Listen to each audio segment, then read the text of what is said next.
Life today is a lot easier than it was back in the mid-1800s when famous American novelist Herman Melville was at his best.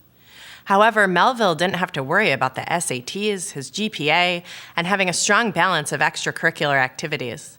Interestingly, one of the New York City natives' most famous quotes parallels what students need to do when writing their college admission essays.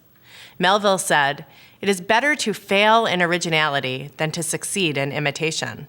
How about that for wisdom? Melville reminds students here that the best essays aren't like the norm. They come from thinking outside the box. Here are 3 other tips to consider in the brainstorming, drafting, and final stage of the writing process. Tip number 1, don't neglect brainstorming.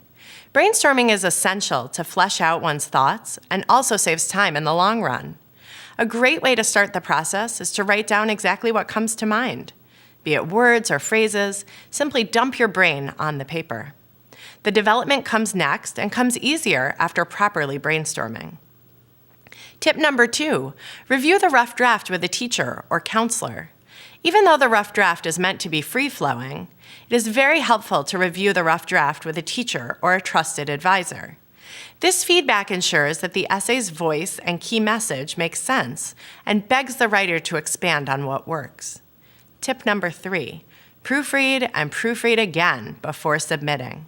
We all make mistakes in life, but submitting an essay with a spelling mistake or a grammatical error is simply unacceptable. A teacher's final look at the end is crucial, but it is ultimately the student who is responsible for an errorless paper.